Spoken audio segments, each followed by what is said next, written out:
አቀሽ ብዙ ሪከርዶች ሰዎች ልከውልኝ ምናምን ነገር አይቼ የሰው ልጅ እኔ ልጅሽ አልሆነም በስነ ስርዓት ትወልጅኛለሽ እማማ ትሞት በስነ ስርዓት ለምን ቆመ ለምን ሊገለበጥ ነው እንዴ ምንድነው ነገር እያራ ነው እንዴ እያራ ነው በዚህ በኩል ጥምቀት ህይወት ይሰጣል ሲለኝ በዚህ በኩል አይሰጥም ሲሉኝ እሺ ስል በዚህ በኩል ማርያም ከማርያም ስጋ የናቁሽ ሁሉ መናቃቸው አይቀርም።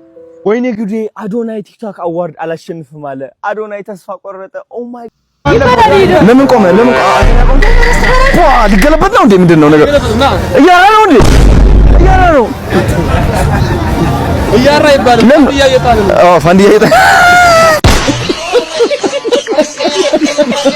በዚህ በኩል ጥምቀት ህይወት ይሰጣል ሲለኝ በዚህ በኩል አይሰጥም ሲሉኝ እሺ ስል በዚህ በኩል ማርያም ከማርያም ስጋ አልነሳም ሲለኝ እሺ ስለው ከዚህ በኩል ስጋ ነስቷል ሲለኝ እዛም እሺ ስል ከዚህ በኩል ደግሞ ምን ይላል ኢየሱስ መንፈስ ነው ሲለኝ እንዴ ምንድነው ስል በዚህ በኩል ደግሞ ኢየሱስ በስጋ ነው ሲል ምን ቀረኝ? እኔ ያልቀወስኩ ማን ሊቀውስ ነው? ማን ነው የሚቀውሰው? እኔ እኮ በስንት ነገር ተይዤ ገዘሩልኝ እንጂ እንዴት ነው የማልቀውሰው? ይሄ አያቀውስም እንዴ? ሰምቶ የማይቀውስ አለ? ጤነኛ ትሆናላችሁ? እውነት ነው ማለት ጤነኛ ትሆናለህ በዚህ ጉዳይ? እዚህ ጋር ምን ብለህ ስትል ኖ ኦንሊ ጂሰስ ነው ስላሴ አያስፈልግም ይላል። እሺ ትላለህ። ከዛ ደግሞ ኖ ስላሴ ያስፈልጋል ትላለህ። እሺ እላለሁ። አንድ አምላክ ነው ሁለት ባህሪ ያለው ትለዋል ይለኛል። ሁለት አንድ አምላክ ነው ሁለት ባህሪ ያለው። እሺ ትላለህ። ኖ አንድ አምላክ ነው አንድ ባህሪ ያለው ይለኛል። እሱንም እሺ እላለሁ። ጸጉሬ ያለ መነቃቀሉም ተመስገን ጌታ ተመስገን። ጸጉሬም ብዙ አልተነቀለም። እኔ ነቅዬ ነበር እንጂ ጸጉሬ አልተነቀለም። ነቅዬ ነበር። ጌታ ኢየሱስ ምስክሬ አስነቀለውኝ ነበር። ይሄንን አዳምጬ ሳልጨርስ እዚህ ጋር የሚሰብከው ሌላ ነው። ይሄንን አዳምጬ ስጨርስ እዚህ ጋር የሚሰበከው ሌላ ነው። ስለ ቁርባን ዝም ብሎ መታሰቢያ እራት ነው አሉኝ። እሺ ብዬ እኔም ተበተረኩኝ። ኧረ መታሰቢያ እራት ቂጣ ነው እንጂ ምንም ጥቅም የለውም። ኧረ አይደለም ብሎ ደግሞ ሉተራውያን መጡ። ኧረ ቁርባንማ ከጌታ ጋር የምትገናኝበት ሚስጥራዊ የመዳኛ መንገድ ነው። ሳልቀባጥር አትነግሩኝም ነበር እንዴ? ውሃስ ጥምቀት ውሃ ያመነ የተጠመቀ ይድናል። መጀመሪያ ማመን ነው አሉኝ። ጓልኩኝ። ውሃ ዝም ብሎ መረጨቱ ምንም ጥቅም የለውም ብዬ ጓገጭ አልኩኝ። ኧረ ይሁን ተሳስተሃል አሉኝ። ደግሞ መጣሁ። ሌሎቹም ተሳስተሃል፣ ያመነ የተጠመቀ ይድናል፣ ያላመነ ይፈረድበታል ነው የሚለው። እንዴ ጥምቀት እኮ ከመዳን ጋር የተያዘ ነው አሉ። እንዴ ተው አስቡልኝ፣ ቤተሰብ እያሰባችሁልኝ። እኔ ወንድማችሁ እንደዚህ ባልቀውስ 8 ወር የቀወስኩትን መቼም ቀውሼ አላውቅም። እውነቱን ነው የምነግራችሁ። 8 ወር የቀወስኩትን እኔ በህይወቴ ቀውሼ አላውቅም። ጌታ የናቁሽ ሁሉ መናቃቸው አይቀርም። አንቺ ወደ በቀል አትግቢ። መበቀል ያንቺ አይደለም። መበቀል ከፈለገ እግዚአብሔር ራሱ ይበቀላቸዋል። እግዚአብሔር ደግሞ መበቀል አይወድም፣ ማስተማር ይወዳል። የናቁሽ ሁሉ በንቀት ይማራሉ፣ የጎዱሽ ሁሉ በጉዳት ይማራሉ። ይህ ደግሞ ምን ይባላል መሰለሽ? ካርማ ይባላል። የእግዚአብሔርን ስራ መስራት አትችይም አንቺ። ስለዚህ ወደ በቀል እንዳትገቢ። ሪቬንጅ የሚለው ቃል ወደ አይምሮሽ መግባት የለበትም። ወይኔ ጉዴ አዶናይ ቲክቶክ አዋርድ አላሸንፍም አለ። አዶናይ ተስፋ ቆረጠ። ኦ ማይ ጋድ ተስፋ ቆረጠ። ምንድነው እያደረገ ያለው? ብዙዎቻችሁ ተጨናንቃችኋል። ከዚህ በፊት የፖስትኩት ቪዲዮ አለ፣ የቀጣይ ዓመት ቲክቶክ አዋርድ ማሸነፍ አልፈልግም የሚል ቪዲዮ። ለምን እንደሆነ ላስረዳችሁ፣ እየተራመድን ማለት ነው። ስሙኝ ልንገራችሁ። አንድ የተረዳሁት ነገር አለ ስለ ህይወት ማለት ነው። እሱ የተረዳሁት ነገር ምንድነው መሰላችሁ? ቲክቶክ አዋርድ ለማሸነፍ ብዬ ነገሮችን ማድረግ አልፈልግም። እኔ ቲክቶክ አዋርድ ማሸነፍ የምፈልገው ሰዎችን በማገዝ ነው። በገንዘብ ብቻ ሳይሆን በሰዎችን በማነቃቃት የሰዎችን መንፈስ በማደስ አይናፋር የሆኑትን ኮንፊደንት እንዲሆኑ በማድረግ ቲክቶክ መጀመር ፈልገው ቤታቸው የተደበቁ ሰዎች ከቤታቸው ወጥተው ራሳቸውን እንዲያጋልጡ በማድረግ ምክንያቱም በረከታቸው እዛ ነው የሚገኘው። ዘመኑ እየተቀየረ ነው ያለው። ላይክ አላማዬ ሰዎችን መርዳት እንዲሆኑ ፈልጋለሁ። አላማዬ አዋርድ እንዳሸንፍ መሆን የለበትም። እኔ ደግሞ ከምጠላው ነገር ምን እንደሆነ ታውቃላችሁ? ማስመሰል። እኔ ማስመሰል አልወድም፣ ማስመሰል አልፈልግም። because ሳስመስል እጨናነቃለሁ፣ ሳስመስል ይደብረኛል ከምታስቡት በላይ ማለት ነው። እና ቲክቶክ አዋርድ ሽልማት ለኔ ጥቅሙ ምንድነው? because እንደ አንድ አዶናይ በቀን 4 አዋርድ አሸንፊያለሁ አይደል? ምን አይነት ስሜት አገኘው ከዛ አዋርድ? አይ ቲንክ በጣም ምስጋና ተሰማኝ። ኦፍ ኮርስ ደስታ ተሰምቶኛል ለዛ ምሽት ማለት ነው። ግን ያ ደስታ በጣም አጭር ደስታ ነበረ። የተሰማኝ ኩራት ነበር፣ ሰላም ነበር፣ ሙሉነት ነበረ።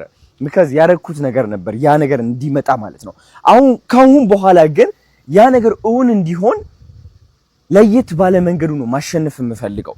የኔ ዋና ዓላማ ቲክቶክ አዋርድ ማሸነፍ ሳይሆን የኔ ዋና ዓላማ እናንተን ማገዝ ነው። መምረጥ አዶናይን መምረጥ የእናንተ ምርጫ ነው። ምረጡኝ ብዬ ካስገደድኳችሁ ምን ይሆናል መሰላችሁ? እግዚአብሔር ከጻፈው ነገር ተቃራኒ እየሄድኩኝ ነው። እግዚአብሔርን እየገፋሁት ነው። ካቀደልኝ ውጪ ለመጓዝ እየሞከርኩኝ ነው ማለት ነው። አዶናይ ማለት በጣም የሚሰራ ሰው ነው። አዶናይ ማለት ምንም ተስፋ የማይቆርጥ ሰው ነው። አዶናይ ማለት በጣም ትልቅ ዲሲፕሊን ቢልድ ያደረገ ሰው ነው። አዶናይ ማለት ኢንተርናሽናል መሆን የሚፈልግ ሰው ነው። እኔ ከቲክቶክ አዋርዱ በላይ ነኝ ብዬ አስባለሁ። ልንገራችሁ፣ ባሸንፍ ባላሸንፍ ማለት ነው። ስለዚህ እናንተ ከዚህ መውሰድ ያለባችሁ ነገር ምንድን ነው? አንድ ነገር ማሸነፍ ከፈለጋችሁ ስለዛ ነገር ማሰብ ሳይሆን አንደኛ ራሳችሁን ማሸነፍ ይኖርባችኋል። ራሳችሁ የምታሸንፉት ደግሞ እግዚአብሔር ያወጣላችሁ መንገድ መከተል ስትችሉ ነው። አያችሁ፣ ብዙዎቻችን እግዚአብሔር ያወጣልን መንገድ አንከተልም። ለምን? እሱ መንገድ እንፈራዋለን፣ አናምነው። እግዚአብሔር እኮ ይነግረናል፣ መጨረሻውን ያሳየናል።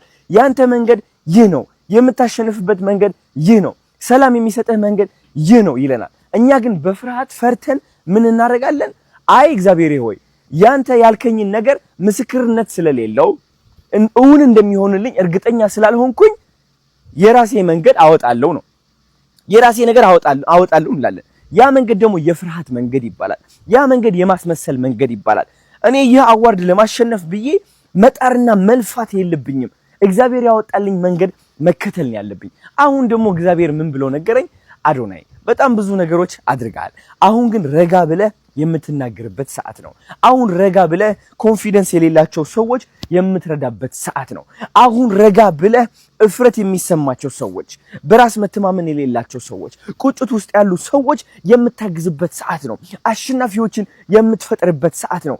አንተ ብቻ ሳትሆን ኢንተርናሽናል መሆን ያለብህ በጣም ብዙ ሰዎች ኢንተርናሽናል መሆን አለባቸው። በአንተ ምክንያት፣ በቃላቶችህ ምክንያት፣ በምትናገረው ነገር ምክንያት እናንተን አሸናፊ አድርጌ እኔ አሸናፊ መሆን ከቻልኩ አስቡት ምን አይነት ሙሉነት እንደሚሰማኝ። አያችሁ፣ አንዳንድ ሰዎች ሰልፊሽ ናቸው። ራሳቸው ብቻ ማሸነፍ ይፈልጋሉ። እኔ ብቻ ላሸንፍ ብዬ ከተናገርኩኝና ካሰብኩኝ ጋይስ ይህ ለራሱ ትልቅ ሽንፈት እንደሆነ ማወቅ አለባችሁ።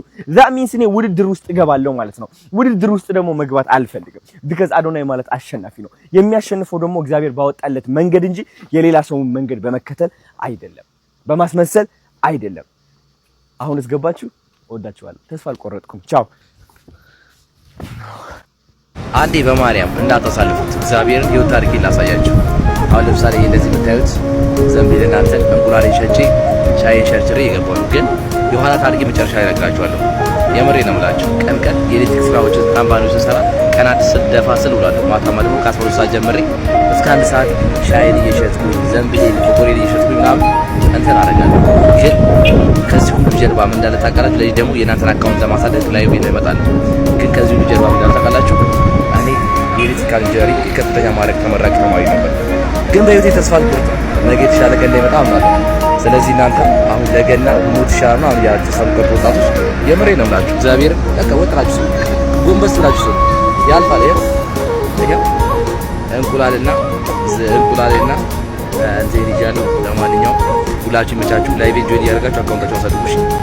ጉቺ አሊያ አላቅሽ በምንም ተአምር ኮናውራ አላቅሽ። ብዙ ሪከርዶች ሰዎች ልከውልኝ ምናምን ነገር አይቼ የሰው ልጅ እኔ ልጅሽ አልሆነም። በስነ ስርዓት ትወልጅኛለሽ። እማማ ትሞት በስነ ስርዓት ትወልጅኛለሽ። በቃ ቢያንስ የ10 ዓመት የ15 ዓመት ታላቂ ነሽ እና አንዳንዴ ከአንቺ ምንድን ነው መማር ያለብን? ዝም ብላ አትለፍልፍ። ወደዛ ሂድ። ምን አባቱ ነው የሚለፈልፍ? ሽንትሽ የቀዘቀዘ አሮጊቶች እየመጣችሁ አታፊ። እሺ ሂድ ኮተታ። አንተ ሀይ ፒፒ ፒፒ ያልክና ታዲያ ልናከብርክ ነው እንዴ? ፒፒ ይውጣብክ። ጉቺ በምንድን ነው የተነካካችሁት? ምን አባቱ አቀለታለሁ? ሀይ ፒፒ ፒፒ ስላልክ ታዋቂ ሆንክ ልትከበር ልጋጋም። ቀንጭራክ ነው ምን አንተ አሁን 30 አትሆንም? ቀንጨሬ ደግሞ ትወልጂኛለሽ። ጉቺ ኮተታ። ቆይ ጉቺ ማርያምን እኔ እኮ የተቃለደችው በምን ተነካክታችሁ? በምን አቀለታለሁ?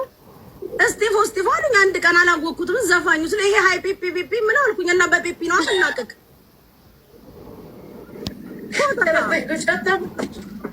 እኔ ጉቺ መንገድ እንዴት ነው የምትወጪው? አውላላ ሜዳ ላይ